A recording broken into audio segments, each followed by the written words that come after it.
अस्सलाम वालेकुम। Straight talk में खुश आमदीद। आपके साथ मैं हूँ आयशा बख्श। पाकिस्तान की सियासत में आईनी तरामीम हमेशा ताकत के तवाज़ुन और वफाकी ढांचे के मुस्तकबिल का तयन करती रही हैं। 27वीं आईनी तरमीम का मुजव्वज़ा खाका भी इसी सिलसिले की एक ताज़ा कड़ी है, जिससे सियासी दर्जा हरारत मज़ीद बढ़ने का इम्कान है। सवाल यह है कि क्या पाकिस्तान पीपल्स पार्टी, जो 18वीं आईनी तरमीम को अपनी बड़ी कामयाबी करार देती है, अब इख्तियारात की वापसी पर रजामंद होगी? वज़ीर आज़म शहबाज शरीफ की क़यादत में नून लीग के वफ़द ने सदर आसिफ अली ज़रदारी और चेयरमैन बिलावल भुट्टो ज़रदारी से मुलाकात करके 27वीं आईनी तरमीम की मंजूरी में हिमायत मांगी है। बिलावल भुट्टो ज़रदारी के मुताबिक मुजव्वज़ा तरमीम में आईनी अदालत का क़याम, एग्जीक्यूटिव मजिस्ट्रेट्स की बहाली, जजेस के तबादले का इख्तियार, NFC में सूबाई हिस्से के तहफ़्फ़ुज़ का खात्मा, तालीम और आबादी की मनसूबाबंदी के इख्तियारात की वफाक को वापसी और इलेक्शन कमीशन की तकर्रुरी से मुतालिक ताअत्तुल का खात्मा जैसे निकात शामिल हैं। ये तजावीज़ ज़ाहिर करती हैं कि हुकूमत एक बार फिर वफाकी और सूबाई ताकत के तवाज़ुन को तब्दील करने की कोशिश कर रही है। पीपल्स पार्टी के लिए ये सूरत हाल एक मुश्किल सियासी इम्तिहान बन सकती है। 18वीं तरमीम ना सिर्फ पार्टी का बड़ा आईनी कारनामा माना जाता है, बल्कि सिंध में उसकी सियासी असास भी इसी बयानिए पर खड़ी है कि सूबों को अपने वसाइल और फैसलों का हक हासिल होना चाहिए। अगर पीपल्स पार्टी इन तरामीम की हिमायत करती है, जिनमें तालीम, आबादी की मनसूबाबंदी और NFC हिस्से जैसे इख्तियारात वापस वफाक को दिए जा रहे हैं, तो क्या ये उसकी सियासी साख के लिए एक बड़ा धचका होगा, खुसूसन सिंध में जहां उसकी ताकत का मरकज़ है। यह भी हकीकत है कि पीपल्स पार्टी इस वक्त वफाकी सियासत में एक तवाज़ुन कायम रखना चाहती है। सदर आसिफ अली ज़रदारी का किरदार हुकूमत के इस्तेहकाम में कलीदी समझा जाता है और पार्टी वफाक के साथ टकराव से गुरेज की पॉलिसी पर अमल कर रही है। लेकिन बिलावल भुट्टो ज़रदारी की हालिया सियासी पोजिशनिंग, जिसमें वो बारहा इख्तियारात की मरकजियत पर तनकीद करते नजर आते हैं, इस बात का इशारा देती है कि पार्टी के अंदर भी इस तरमीम पर इख्तिलाफ़े राय मौजूद है। पीपल्स पार्टी की सेंट्रल एग्जीक्यूटिव कमेटी का इजलास सदर आसिफ ज़रदारी की दोहा से वापसी पर तलब कर लिया गया है, जहां बाज़ाब्ता फैसला किया जाएगा। मगर उसूली तौर पर देखा जाए तो क्या 18वीं तरमीम की रूह के बरक्स किसी तरमीम की हिमायत पार्टी के नजरियाती तसलसल से मुतसादिम हो सकती है? अगर पीपल्स पार्टी इस तरमीम की हिमायत करती है, तो क्या ये उसके सूबाई बयानिए और तारीखी आईनी मौक़िफ़ से एक वाज़े इन्हिराफ तसव्वुर किया जाएगा? ऐसे में बड़ा सवाल यही है कि क्या पीपल्स पार्टी इस तरमीम के लिए हुकूमत करेगी, और अगर करेगी तो इस हिमायत के एवज़ इस निज़ाम में अपने लिए और क्या कुछ लेगी? इसी पर प्रोग्राम के पहले हिस्से में गुफ्तगू रहेगी। हमारे साथ हैं शहजाद चौधरी, ज़ैगम खान, रज़ा रूमी और इफ्तिखार अहमद साहिब। प्रोग्राम का सवाल आप सभी के लिए। वफाकी हुकूमत ने 27वीं तरमीम के लिए हिमायत मांग ली, तालीम, आबादी की मनसूबाबंदी, NFC अवार्ड। क्या पीपल्स पार्टी एक बार फिर मुफाहमत के नाम पर अपनी सियासत मजीद कमज़ोर करने जा रही है? ज़ैगम साहिब। बिल्ली थैले से बाहर आ गई, अब उसे घंटी बांधना बाकी है, और एक घंटी नहीं बांधनी, बहुत सी घंटियां बांधनी है। देखिए, 3 बड़े पॉइंट्स हैं इसके, 3 बड़ी चीज़ें हैं और 2 छोटी चीज़ें हैं। बड़ी चीज़ें क्या हैं? सबसे पहले है, मैं पीपल्स पार्टी के नुक्ता नज़र से बात करूंगा क्योंकि आपका सवाल भी वही है जी। सबसे पहले हंसी खुशी प्रोग्राम। हंसी खुशी प्रोग्राम क्या है? आईनी अदालती बंदोबस्त, जुडिशल आर्किटेक्चर, क्योंकि ये वो चीज़ है जिसको खुद पीपल्स पार्टी कुछ अरसे से चैंपियन कर रही है। बिलावल साहब खुद चैंपियन कर रहे हैं, यानी आईनी अदालत। आईनी अदालत बन जाएगी तो असल सुप्रीम कोर्ट वही हो जाएगी, क्योंकि सुप्रीम कोर्ट के पास जो सबसे बड़ी ताकत है वो आईनी है। सुप्रीम कोर्ट है ही आईनी अदालत।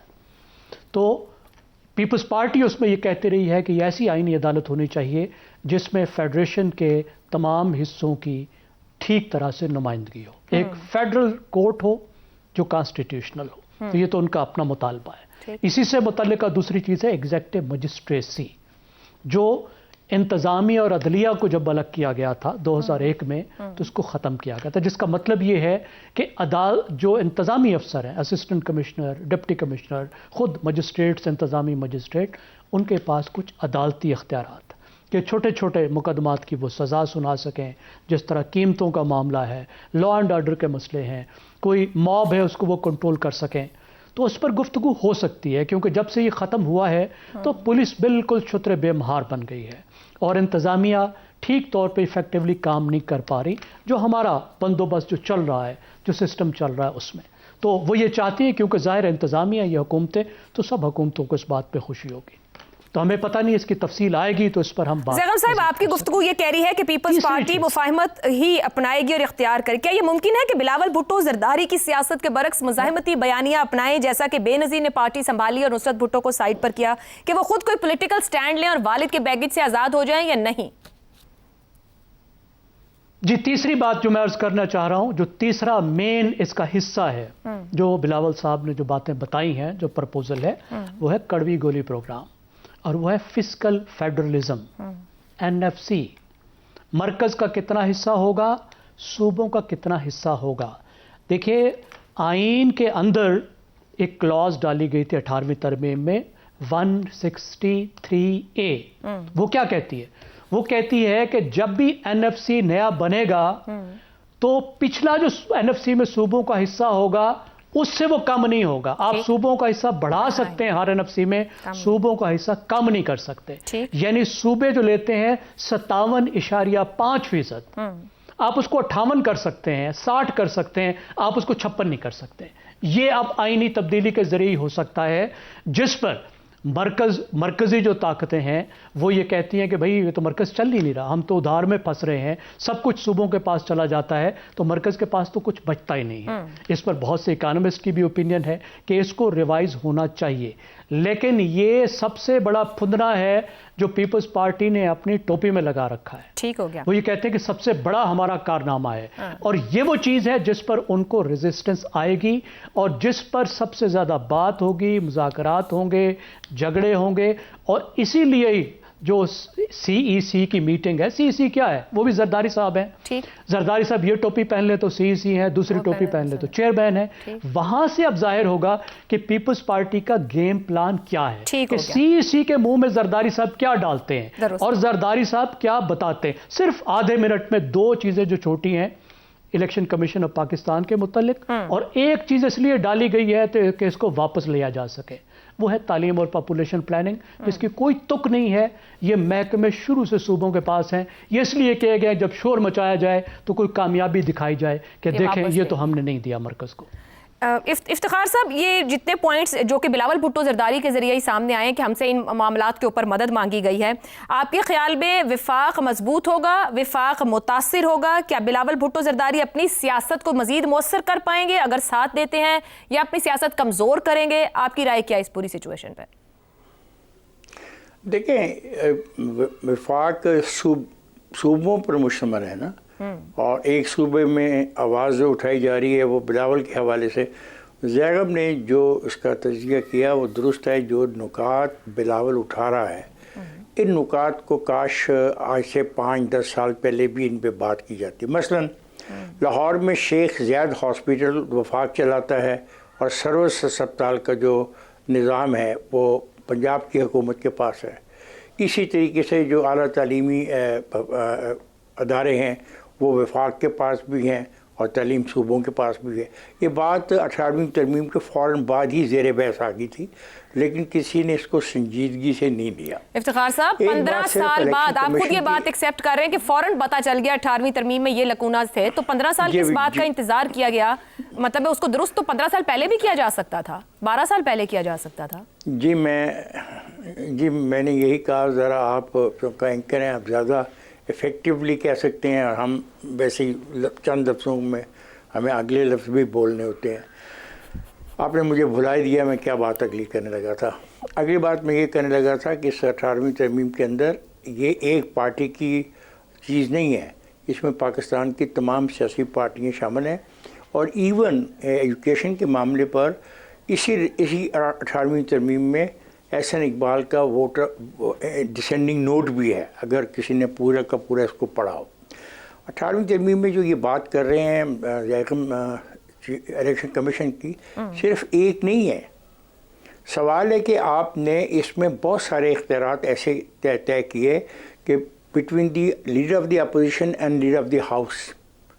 اب یہ آپ دیکھیں اتنے دن سے وہ آدمی کی سیٹ خالی ہے تقریباً, لیکن لیڈر آف دی اپوزیشن نے ابھی تک نام نہیں دیا नतीजा कि नई तैनाती नहीं हुई। ये तो एक चीज़ प्रैक्टिकली आ गई ना, लेकिन अब आगे और बहुत सारी चीज़ें ऐसी हैं जो उलझाव का शिकार बन सकती हैं। अगर हम 18वीं तरमीम को मानते हैं तो निगाह हुकूमतों की तैनाती का जो कंसेप्ट है, जो अपना लीडर वहाँ पे तय करना है कि किसने बनना है किसने नहीं बनना, ये बातें भी इसके अंदर आएंगी। अब आ जाए NFC अवार्ड की तरफ।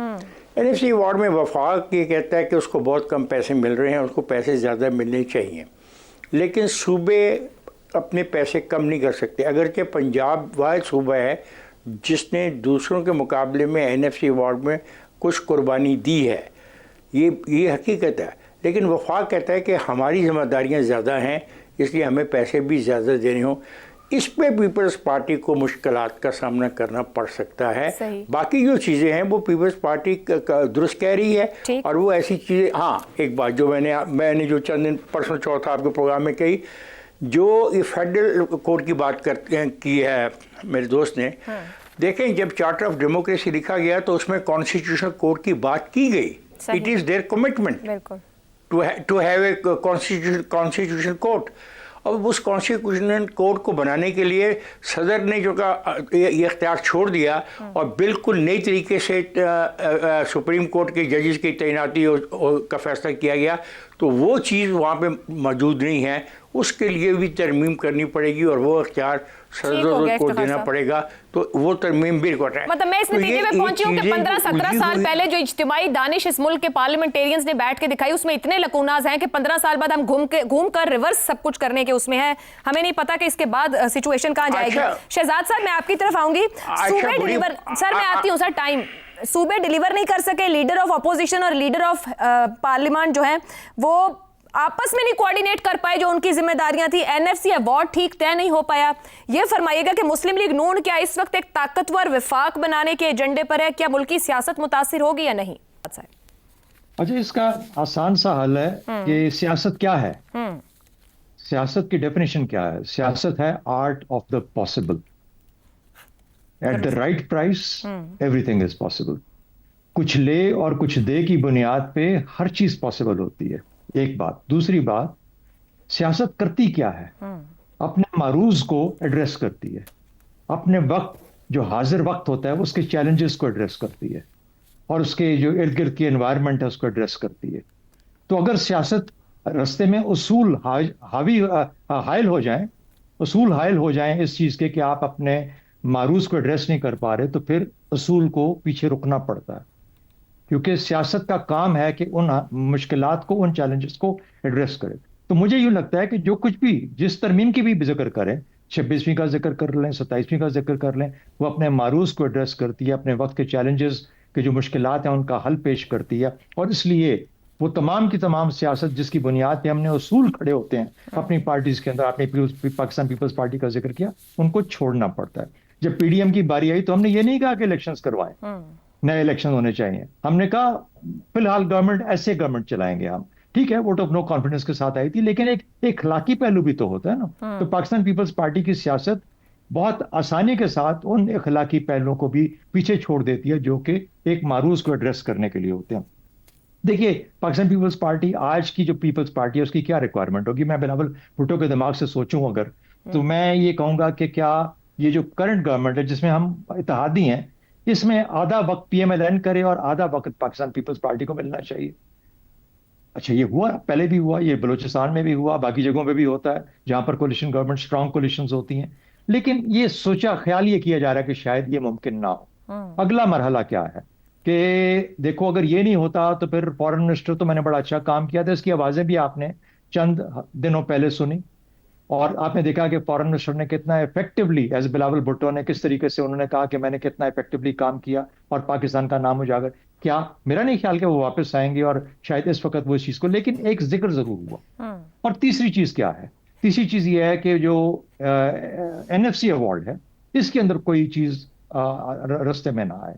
अब पहली दो तो मुमकिन नहीं है, NFC अवार्ड चूंकि 27वीं तरमीम का हिस्सा है, इसकी बुनियाद के ऊपर। और दूसरी तरफ क्या है जो कि लेवरेजेस हैं कि मेरे हाथ में क्या है, औजार क्या है जिसके साथ मैं NFC अवार्ड के अंदर भी जैसे भी कुछ बचा लूंगा थोड़ा बहुत, अगर पूरा नहीं तो, और वो भी देखूंगा कि हमारा सिंध का जो नुकसान है वो कम से कम हो। दो चीजें क्या है, 243 के अंदर जो तरमीम है और कॉन्स्टिट्यूशनल कोर्ट गो के जिक्र किया, कॉन्स्टिट्यूशनल कोर्ट पहले इनकी अपनी उसकी हिस्सा है फेडरल कोर्ट की शक्ल के अंदर, लेकिन क्या हुआ कि 19 साल के अंदर इस पे काम नहीं हुआ और आज काम शुरू हुआ इतना देर के बाद। शहजाद तो मुझे साहब, लगता कतई है कि कलामी इसे- की इजाजत, इस यहाँ एक पॉइंट ऐड कीजिएगा। जब आपने इसकी तरमीम की बात ही कर दी, क्या ये तरमीम 26वीं के बाद हमने देखा कि एक अदलिया के अंदर हमें अभी तक वो सुकून नजर नहीं आ रहा, पीस नहीं दिख रहा है, क्या ये तरमीम अदलिया के इख्तियारात पर नई कशमकश को जन्म देगी या पुरानी कशमकश को खत्म कर देगी? मैं जो पिछले दिनों में सुप्रीम कोर्ट या कॉन्स्टिट्यूशनल कोर्ट के अंदर कॉन्स्टिट्यूशनल बेंच के आगे जो 26वीं तरमीम पे बहस हुई है और जिसको टेलीकास्ट किया गया लाइव, और हम सब ने शायद, मैंने तो जरूर उसको फॉलो किया जहां तक मुमकिन हुआ, मुझे यूं लगता है कि वो उसने बहुत सारे ऐसे नुकात सामने खड़े कर दिए जो कि 26वीं तरमीम के ऊपर बहुत सारे सवालात खड़े कर रहे हैं। सही। उसका एक हल ये है कि कॉन्स्टिट्यूशनल कोर्ट बना दिया जाए और उनको सेपरेट कर दिया जाए, बाइफरकेशन कर दी। लेकिन मकसद क्या है? मकसद ये है कि उसको आज के मारूज को किस तरीके से एड्रेस किया जा सकता है। जैसा मैंने सियासत का कहा, तो सियासत अपने आप को आहिस्ता आहिस्ता ढालती है। एक आपका आखिरी सवाल कि सिंध में क्या होगा, सिंध में आज तक क्या हुआ है, कौन सा इंफ्रास्ट्रक्चर बना, कौन सा वहां पे इतना कमाल काम हुआ जिसके बावजूद पाकिस्तान पीपल्स पार्टी, तो सिंध के डायनामिक्स टोटली डिफरेंट है। ठीक। उनका ताल्लुक किसी पॉलिसी से या उसूल से या किसी परफॉर्मेंस से नहीं है, उसका ताल्लुक एक जज्बे से है, जज्बात से है, और वो जज्बा पाकिस्तान पीपल्स पार्टी को सिंध में हमेशा मिलता रहेगा, हमेशा मिलता रहेगा। रज़ा रूमी साहब, 18वीं तरमीम के साथ ही उस वक्त के बाद से देखें तो कई मजबूत हलकों की तरफ से इस मामले पर मुखालफत बहुत से मामलात पर सामने आती रही, सुनी जाती रही है। इमरान खान खुद भी बतौर वजीर आजम इस पर बहुत तनकीद करते रहे, चीफ मिनिस्टर्स की कारकर्दगी के ऊपर भी तनकीद करते रहे, हर तरह की सपोर्ट भी मौजूद थी, उस वक्त भी बहुत इस नैरेटिव को आगे बढ़ाया गया कि ज़रूरत है इस बात की, मगर वो ख़त्म नहीं कर सके। अब वही जमातें बेअसर करने जा रही हैं जो इस 18वीं तरमीम को एक बड़ा आईनी कारनामा या अपनी प्लेट के ऊपर एक बहुत बड़ा कारनामा रख के सजा के पेश करती रही। क्या रियासत बचाने के लिए सियासत को नुकसान पहुंचाने वाले शहबाज फॉर्मूले पर ही आने वाले दिनों में अमल होगा? देखिए, ये तो अब पता लगेगा कि आयशा किस हद तक शहबाज फॉर्मूले जो है वो अपनी सियासत को कुर्बान मजीद करेगा। ये तो अभी जो जिक्र हो रहा है इन तरामीम का या प्रपोजल्स का, ये अभी बहुत इब्तदाई मराहिल में है। अभी जो मैं देख रहा था कि जो उनका बैरिस्टर अकील जो है, उन्होंने कहा कि अभी एग्जैक्ट उसकी जो ड्राफ्टिंग है वो नहीं की गई, अभी सिर्फ उस डिस्कशन की स्टेज तक ये बात है। तो इसलिए मेरे ख्याल से ये इसका इंतज़ार करना चाहिए कि एग्जैक्टली क्या बात जो है वो आइन में किस तरह की चेंजेस लाई जाएंगी। लेकिन दो चीजें तो वाजे हैं। ये देखिए, पिछले हफ्ते भी हमारी इसी पे बात हुई थी कि एनएफसी का जो अवार्ड है और जो उसमें फॉर्मूला है, वो उसकी तो रिवीजन की जरूरत है, और वो ज़रूरत इसलिए है कि वफाक को इस वक्त बहुत शदीद खतरात लाक है, और यही और सूबों को के पास कोई इंसेंटिव नहीं है कि वो अपने वसाइल खुद जमा करें या ज़्यादा करें, क्योंकि उनको बंदी बंधाई एक रकम आ रही है जिसको कि वो खर्च कर रहे हैं और लोकल गवर्नमेंट्स भी नहीं बना रहे। तो ये भी एक आइडिया था ना कि ये सारे जो पैसे हैं अवाम के टैक्सेस हैं, निचली सतह तक पहुंचेंगे, नहीं पहुंच रहे। अच्छा, दूसरा प्रॉब्लम अदलिया के हवाले से जो अभी ये जो जिस आईनी बेंच की जो ये वहां पे आर्ग्यूमेंट्स जो हो रहे थे और उसके ऊपर तरह तरह के सवालात जो उठाए जा रहे हैं, और जो एक पूरा एक कॉन्फ्लिक्ट आ रहा है कि एक मेन सुप्रीम कोर्ट वर्सेस आईनी बेंच, एक मुकदमा वो जो है वो आईनी बेंच का भी हो सकता है, सुप्रीम कोर्ट का भी हो सकता है, बड़ी मैं सादा सी बात कर रहा हूं, और उसका फैसला करना और उसको सामने लाना, तो एक ये निज़ाम जो है ये भी कोई सही तरह से चल नहीं रहा। इसको भी या तो इसको ठीक किया जाए या फिर एक कॉन्स्टिट्यूशनल कोर्ट का कयाम जो है वो अमल में लाया जाए। दुनिया में बहुत सारे ममालिक में आईनी कोर्ट्स मौजूद हैं, 30 से 40 के करीब ममालिक का। ये पिछली बार जब हुआ था तो हमने उस वक्त देखा था इस डिटेल को। अब रही बात बाकी जो फरोई बातें हैं कि वो तालीम और पॉपुलेशन प्लानिंग नामालूम ऐसी चीज़ें क्यों डाली गई, शायद इसीलिए कि उसके ऊपर पाकिस्तान पीपल्स पार्टी जो है वो इनकार कर देगी और अपनी एक तरह से फेस सेविंग कर लेगी। लेकिन एनएफसी का जो मामला है, मेरे ख्याल से वो सबसे अहम मामला होगा पीपीपी की अपनी सियासी बका के लिए, और उसको किस हद तक कैसे उसको मैनेज किया जाता है, ये अब دیکھنے کا باقی ہے.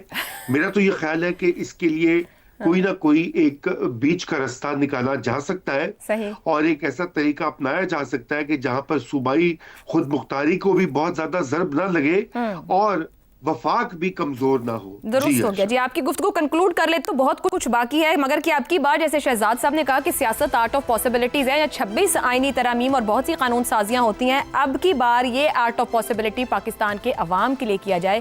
جو بھی آئینی ترامیم ہو یا قانون سازی کی طرف بڑھا جائے آئینی ترمیم کے بعد، عوام ذہن میں رکھی جائے اور اشرافیہ کو کم از کم اکاؤنٹیبل کرنے کی بھی بات کی جائے. ایک بریک لیتے ہیں، واپس آئیں گے تو بات کریں گے فواد چودھری کے کچھ دعوے ہیں پاکستان تحریک انصاف کو لے کر، انہی پر گفتگو رہے گی. پروگرام میں ایک بار پھر خوش آمدید. ایک طرف بانی پی ٹی آئی جیل میں ہے، پارٹی اپنی سیاسی زمین کھوتی جا رہی ہے، تو دوسری طرف پاکستان تحریک انصاف کے کچھ سابق رہنما اپنی سابقہ جماعت کی تنہائی ختم کرنے کی کوششوں میں مصروف ہیں. یہ رہنما حکومت سے بات چیت کی تجویز دے رہے ہیں. پی ٹی آئی کے چند سابق رہنما جن میں فواد چودھری اور ایمان اسماعیل شامل تھے، لاہور کے ایک اسپتال میں پارٹی کے نائب چیئرمین شاہ محمود قریشی سے ملے. ان کے بقول انہوں نے اپنی مصالحتی مہم کے لیے ان کی حمایت حاصل کرنے کی کوشش کی، تاہم قریشی صاحب نے ان کی تائید نہیں کی.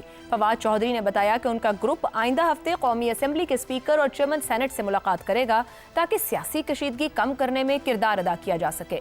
فواد چودھری نے دعویٰ کیا ہے کہ پی ٹی آئی کے بیشتر تجربہ کار رہنما اور 15 سے زائد ایم پی ایز اس بات سے متفق ہیں کہ حکومت اور پی ٹی آئی کے درمیان مکالمہ انتہائی ضروری ہے.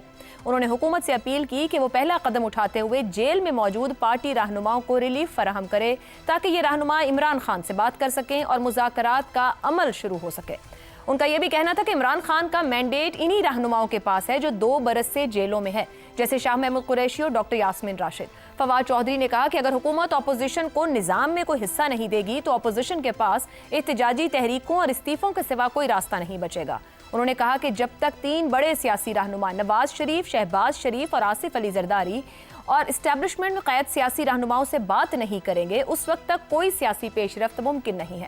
فواد چودھری نے مزید بتایا کہ انہوں نے شاہ محمود قریشی اور اعجاز چودھری سے ملاقات اس لیے کی تاکہ انہیں اس معاملے میں اعتماد میں لیا جا سکے، کیونکہ دونوں رہنما جیل سے پارٹی قیادت کو مذاکرات شروع کرنے کی تجویز دے چکے ہیں. فواد چودھری کا کہنا تھا کہ پی ٹی آئی کی قیادت گزشتہ 2 برسوں میں عمران خان کی رہائی کے لیے کوئی پیش رفت نہیں کر سکی. یہ بھی دعویٰ کیا کہ انہوں نے عمران خان کو بتایا کہ پارٹی کے اندر کئی سیاستدان ایسے ہیں جن کے مفادات ان کی قید سے وابستہ ہے، اس لیے وہ ان لیے کوئی مؤثر کوشش نہیں کریں گے. یوں فواد چودھری کے دعووں سے یہی بڑا سوال جنم لے رہا ہے کہ عمران خان کے مسلسل غیر لچکدار موقف کے باوجود کیا شاہ محمود قریشی اور دوسرے قید میں موجود لیڈرز واقعی مفاہمت کا راستہ اپنانا چاہ رہے ہیں؟ اسی پر گفتگو کریں گے. پینل کے لیے سوال: بانی پی ٹی آئی ابھی بھی تصادم کی راہ پر، شاہ محمود قریشی اور دوسرے اسیر رہنما مفاہمت کے حامی، جیل سے لکھا خط ثبوت، فواد چودھری کا دعویٰ کتنا درست ہے؟ زیغم صاحب، یہاں پر فواد چودھری صاحب کی اگر پروفائل بھی یعنی کہ سیاسی پروفائل بھی سامنے رکھیے گا جب ہم ان کے دعوے پر بات کر رہے ہیں کہ فواد چودھری اپنے امام پر ہی مفاہمتی ایجنڈا لے کر چل رہے ہیں؟ عائشہ، جب شاہ محمود قریشی نے اور لاہور میں جو اسیر رہنما ہے پی ٹی آئی کے، انہوں نے عمران خان کو خط لکھا تھا تو عمران خان نے کیا جواب دیا تھا؟ کوئی جواب نہیں دیا تھا. انہوں نے کہا مذاکرات کا وقت ختم ہو چکا، اب ان کا کام ہے تحریک شروع ہوگی. اب جی دیکھیں، وہ عمران خان کے پاس اب عمران خان کے پاس جا سکتے ہیں اور کہہ سکتے ہیں کہ وہ جو آپ کو خط لکھا تھا شاہ محمود قریشی نے، آپ اس پر توجہ فرمائیں اور اس کے مطابق کام کریں. It's a non starter. دیکھیں، کون مفاہمت کا حامی ہے، کون مفاہمت کا حامی نہیں، اس سے کوئی فرق نہیں پڑتا. فرق اس بات سے پڑتا ہے کہ عمران خان مفاہمت کے حامی ہیں یا نہیں ہیں. وہ سیاسی جماعتوں سے تو مفاہمت کے حامی بالکل نہیں ہیں، اور اپنا پرانا جو ان کا بیانیہ ہے اس پر وہ ڈٹے ہوئے ہیں کہ ان سے بات نہیں کرنی. اپنی پسند کے سٹیک ہولڈر سے اپنی ٹرمز پر وہ بات کرنا چاہتے ہیں. اس کے لیے وہ مشروط بات چیت پر آمادگی بھی ظاہر کرتے ہیں، اور جب آمادگی ظاہر کرتے ہیں تو ساتھ سخت مزاحمتی کالز بھی دیتے ہیں، احتجاج کی طرف بھی لے کر جاتے ہیں دباؤ ڈالنے کے لیے، تاکہ جو گفتگو ہو وہ ان کی ٹرمز پر ہو. لیکن اس سے معاملات مزید خراب ہو جاتے ہیں، کیونکہ دوسری طرف بھی کوئی نرمی نہیں ہے، مکمل سختی ہے. اور جو یوٹیوبرز ہیں جو اثر انداز ہوتے ہیں پارٹیز پر، جو پارٹی کا بیانیہ بنانے والے لوگ ہیں، وہ مزاحمت اور انقلاب پہ ڈٹے ہوئے ہیں. وہ کہتے ہیں تو ہم نے تو انقلاب ہی لانا ہے, ہم نے تو الٹانا ہے. اور عمران خان جو ہیں وہ تو نیلسن منڈیلا ہی ہیں. اب وہ نیلسن منڈیلا بنانا چاہتے ہیں, عمران خان نیلسن منڈیلا بننا چاہتے ہیں, انقلاب کا رستہ لے جانا چاہتے ہیں. تو فواد اور عمران اسماعیل کدھر سے آگے, وہ کیا کر سکتے ہیں؟ تو یہ فواد چودھری صاحب اپنے امام پر اپنے آپ کو میڈیا میں رکھنے کو ہی سب کر رہے ہیں, اپنا ہی ان کا ایجنڈا ہے. دیکھیں اپنے لیے اپنے آپ کو بالکل درست, اپنے آپ کو ریلیونٹ بنانے کے لیے, آپ کو گیم میں ان کرنے کے لیے, یہ بتانے کے لیے کہ عمران خان کے بہت زیادہ خیر خواہ ہیں, پارٹی کے بہت زیادہ خیر خواہ ہیں, تو اس میں اپنی جگہ بنانے کی کوشش کر رہے ہیں. ادروائز میں نہیں سمجھتا کہ ان کی اس ملاقات کی کوئی اہمیت ہے یا ماحول موجود ہے. ٹھیک ہو گیا. شہزاد صاحب, پی ٹی آئی کی اصل قیادت جیل میں ہے, باہر جو لوگ بیٹھے ہیں وہ متعلقہ نہیں ہیں, یہ فواد چودھری کہہ رہے ہیں کہ جو اس وقت لوگ موجود ہیں ان کی ریلیونس نہیں ہے, جو اندر ہیں انہی کی ریلیونس ہے اور انہی کے پاس مینڈیٹ ہے عمران خان. اگر دعویٰ درست ہے تو بانی P T I Imran Khan خود اپنے ان مخلص رہنماؤں کی بات کیوں نہیں مانتے یا بات ماننے کو تیار کیوں نہیں ہے, جیسے وہ شاہ محمود قریشی یا دیگر ہے جنہوں نے خط لکھا ہو, اپنے ہی دوستوں کی یا جن پر آپ بھروسہ رکھتے ہو, جن کو مینڈیٹ دیتے ہو, کیوں نہیں ان کی بات مان لیتے؟ بالکل صحیح سوال ہے آپ کا اور بالکل ٹھیک بات ہے, اس کے اوپر آتے ہیں. لیکن میں ایک چیز فواد چودھری سے سٹارٹ کروں کہ فواد چودھری جو بات کر رہا ہے کیا وہ غلط کر رہا ہے یا صحیح کر رہا ہے. یعنی وہ جو جس نقطے پہ وہ بات کو لے آیا ہے اس کا مطلب یہ ہے کہ ہم جو پوری سیاست پی ٹی آئی کی اس کو بانی کے گرد گھمایا ہوا ہے پی ٹی آئی نے یا پی ٹی آئی والوں نے, کیا یہ درست سمت ہے یا ہمیں سیاست کو سیاست کے طور پر لے کے, جو کہ ایک براڈ تھیم ہے سیاست کی, جس کے اندر گورننس بھی ہے, جس کے اندر اختیار بھی ہے, جس کے اندر حصہ داری بھی ہے, پالیسی بھی ہے, وغیرہ وغیرہ, وہ ساری چیزیں ہم سمجھتے ہیں, اس کے اندر حصہ بننا چاہیے. اور یہ نہ لگے کہ پی ٹی آئی کے صرف ایک ہی مقصد ہے کہ بانی کو کسی طریقے سے آزاد کروا لیا جائے at the cost of everything else. تو میرا خیال ہے کہ جہاں پر وہ بات کر رہا ہے اور چھن کے بعد, اتنے عرصے کے بعد, پی ٹی آئی کی مشکلات کے بعد جاتی ہے کہ یا بانی کے اوپر سوچ لو یا بانی تو آ جائے گا, اللہ نے زندگی دی تو وہ صحت بھی اس کے پاس, اللہ دے اس کو وہ نکل آئے گا. وہ وقت یہ ہمیشہ کے لیے تو جیل میں نہیں ہے, صحیح, اور مشکلات کا جو وقت ہے یہ بھی گزر جائے گا. لیکن کیا سیاست ضروری ہے لے کے چلنا پاکستان میں پی ٹی آئی کو, پی ٹی آئی کا وجود ضروری ہے سیاسی پارٹی کے طور پہ, یا صرف بانی کے گرد ہی وہ اللہ گھومے گا سیاست کا اور صرف اسی کی ذات سیاست سمجھی جائے گی؟ اس سے پہلے بھی ہم یہ دیکھ چکے ہیں جبکہ ایم کیو ایم نے کہا کہ منزل نہیں رہنما چاہیے, بہت خطرناک نعرہ تھا. یعنی جب آپ یہ چاہتے ہیں تو اس کا مطلب ہے کہ ہماری جو سیاست ہے وہ ایک شخص کے گرد گھومتی ہے, ایک شخص کے لیے ہے, وہ کسی میں اس کے اندر کوئی مشن نہیں ہے, اس کی مقصدیت نہیں ہے, اس کے اندر منزل نہیں ہے. تو جبکہ سیاست کا مقصد تو یہ ہوتا ہے نا کہ آپ پورے ملک کے لیے کام کر رہے ہیں, ہاں آپ کو اختیار چاہیے, طاقت چاہیے تاکہ آپ تمام ملک کے لوگوں کے لیے کام کریں. تو مجھے لگتا ہے کہ یہاں پر آ کر پی ٹی آئی کے اندر اس وقت ضرورت ہے, اور فواد نے بالکل صحیح ٹائم پہ اس کو آئیڈینٹیفائی کیا ہے, وہ اس کی سنے کا کوئی نہیں کیونکہ اتنی ہی آوازیں اس کے خلاف ہیں.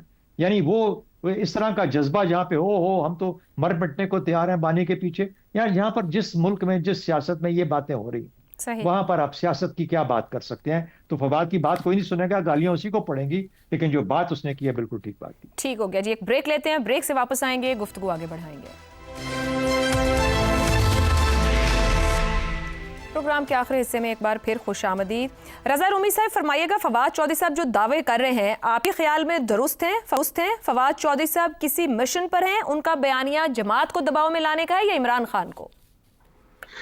عائشہ دیکھیے, اس میں تو کوئی شک نہیں ہے کہ پاکستان تحریک انصاف کے اندر مختلف آراء اور مختلف گروپس موجود ہیں, اور بہت سے ایسے لوگ ہیں جو کہ فواد چودھری صاحب کو کسی نہ کسی طریقے سے ان کی جو ویو ہے یا نظریہ ہے اس سے اتفاق کرتے ہیں.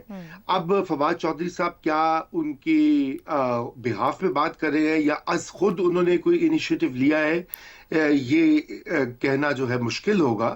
لیکن خود پاکستان تحریک انصاف کے اندر بہت سارے معتدل مزاج جو رہنما ہیں اور کارکن ہیں وہ یہ سمجھتے ہیں کہ کوئی رستہ نکلنا چاہیے.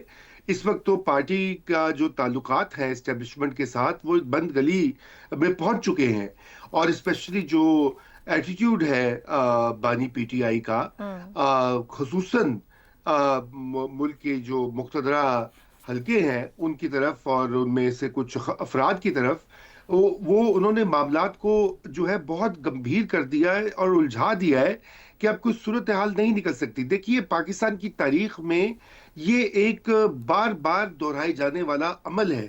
एक तसादुम की कैफियत भी होती है, नाराजगियां भी होती हैं, गुस्सा भी होता है, उसके बाद कोई ना कोई रास्ता निकाला जाता है, क्योंकि सियासत इसी को कहते हैं, आर्ट ऑफ द पॉसिबल को।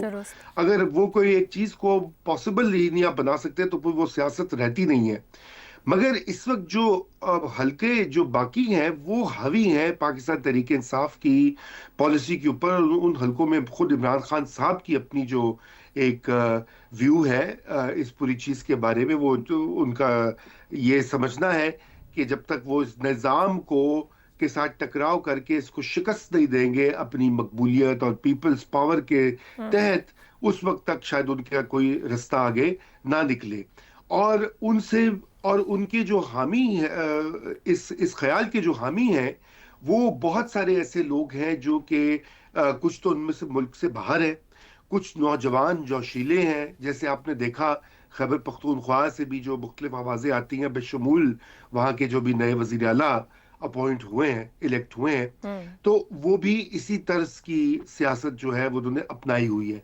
उसके बरक्स अगर आप देखिए बैरिस्टर गौहर जिनको खुद इमरान खान साहब ने अपॉइंट किया है, वो तो हमेशा डायलॉग की बात करते हैं और एक जमहूरी रास्ते की बात करते हैं। तो वाकया यूं है कि फवाद चौधरी जो कह रहे हैं वो बिल्कुल उनकी बात में वजन है और उनकी बात पे गौर करना चाहिए पार्टी को, और खुसूसन मौका देना चाहिए शाह महमूद कुरैशी जैसे जो है एक्सपीरियंस्ड पॉलिटिशियंस को कि वो कोई रास्ता निकाले। लेकिन इस वक्त जो है सोच इमरान खान की हावी है और यही वजह है कि पाकिस्तान तहरीक इंसाफ जो है उसके कोई प्रोस्पेक्ट्स दिखाई नहीं दे रहे। इफ्तिखार साहब, इनकलाबी सियासत हावी तो नजर आ रही है पाकिस्तान तहरीक इंसाफ में, फैसला एक शख्स के गिर्द ही घूम रहा है, मगर फवाद चौधरी कह रहे हैं, जो ऊपर पैनलिस्ट ने भी बात की, कि पाकिस्तान तहरीक इंसाफ की को अपनी सियासी स्पेस बचाने की और बनाने की कोशिश करनी चाहिए। कितने को लोग होंगे जमात के अंदर जिनकी सुनी जाती होगी और मुफाहमती सियासत की भी सुनी जाएगी? आपकी राय में क्या मुफाहमती सियासत प्रिवेल कर पाएगी पाकिस्तान तहरीक इंसाफ के अंदर? बिल्कुल नामुमकिन नज़र आ रही है।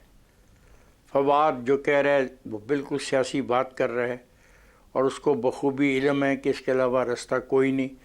आप अगरतला साजिश केस से लेके हैदराबाद ट्रिब्यूनल तक के जो वाक़यात हैं उनको देख ले, क्या नतीजा निकला। बात यह है कि ये पार्टी एक इलाके की पार्टी बन गई है, उस वजह से इनका जो बानी है वो उनकी मानता है और उनकी सुनता है और किसी और की सुनने को तैयार नहीं। ये एक अफसोसनाक हकीकत है, आप इसको माने या ना माने, लेकिन जैसा जैसा आप तज़किया करते हैं आपको समझ आ जाएगी कि ये पार्टी एक सूबे की जो लोग हैं उनके हाथों में है और उनका रवैया वही है जो बानी। इफ्तिखार साहब, इस जमात का मुस्तकबिल क्या बनेगा? हर जमात के अंदर सिचुएशन बनी, सैचुरेशन पॉइंट आया और फिर बॉइलिंग टाइम गया और वो डाउन भी हुए, नीचे आए, चीजें सॉर्टेड हुई जैसे ऊपर बात हुई। ये जमात नहीं चाहती कोई भी सोल्यूशन? सर मैंने आपसे अर्ज की, मैंने अगरतला से लेके हैदराबाद तक मैंने सारी तारीख को समझने की कोशिश की। वहाँ पे सियासी अमल किया गया, वहाँ पे इख्तलाफात के बावजूद सियासी अमल की तरफ गए। अगर ये सियासी अमल की तरफ नहीं जाएंगे तो मामला सही नहीं है। और मैंने वजह ये बताई है क्यों नहीं जा रहे। जब आपका एक पूरा सूबा में आपके साथ हो और वो कहे कि हमने इंकलाब लेके आना है, हमने वफाक की बात नहीं माननी, वफाक की बालादस्ती हो गया। इफ्तिखार साहब, मगर लीडर चेंज कर सकते हैं जिस लीडर को जानती है। अगर इमरान खान साहब का पॉइंट ऑफ व्यू चेंज हो कि किसी विजन के साथ मिशन को लेके चलना है तो फिर रास्ता तो निकल सकते हैं। आज के लिए इतना ही, इजाजत दीजिए, अल्लाह हाफ़िज़।